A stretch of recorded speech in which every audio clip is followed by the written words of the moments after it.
Donc Teresa, elle nous raconte que lorsqu'elle s'est mariée avec son premier mari, ils ont habité le quartier de la Plaine à Marseille, dans le noyau villageois, donc un vieil immeuble marseillais. Et là, tout se passait bien les premiers temps. Eux, ils n'avaient vraiment aucune a priori. Ce ne sont pas des gens qui croient ni aux fantômes, ni aux démons, ni au paranormal. Mais bientôt, ils allaient recevoir un cousin à son mari qui est venu dormir chez eux. Comme c'est petit, le cousin dormait au salon.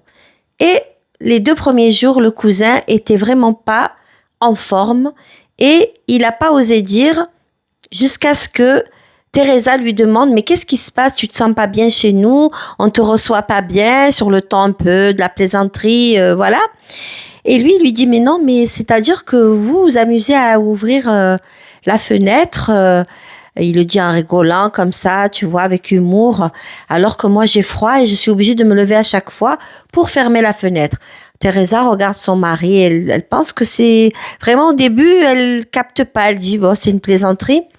Et la télévision aussi, il lui dit d'ailleurs. D'ailleurs, la télévision aussi, vous l'allumez, je suis obligée aussi de l'éteindre.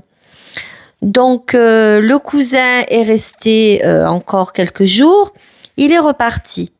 Mais à partir du départ du cousin, Teresa et son mari allaient assister à des phénomènes paranormaux.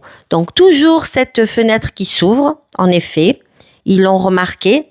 Alors qu'avant, ils n'avaient pas fait de lien avec le paranormal, quand parfois ils trouvaient la fenêtre ouverte ou parfois la télévision allumée, se demandaient si c'était pas eux qui avaient la veille pas fait attention, voilà. Donc, et ça, ce n'était rien devant ce qui allait se passer. En effet, donc Teresa, elle entend la sonnette un matin et elle sait que c'est le facteur, puisqu'il lui dit c'est le facteur, venez récupérer votre recommandé. Donc elle descend les escaliers, elle tombe sur le coccyx, elle glisse, elle se fait très mal, elle a le coccyx fêlé. Du coup, elle apprendra ensuite qu'elle est enceinte. Donc ils font les examens et on voit que le bébé, la grossesse est normale, donc de ce côté-là, il n'y avait pas de crainte. Sauf que Teresa a passé le martyre et toujours avec ces phénomènes paranormaux. Un jour, elle invite sa mère et sa mère va la voir et la machine à café, donc électrique, ne voulait pas fonctionner pour sa mère.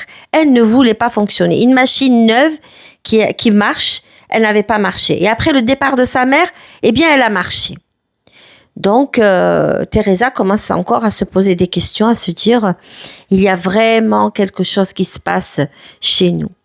Mais ça, je vous le dirai dans la deuxième partie de l'histoire de Teresa dans le quartier de la Plaine à Marseille.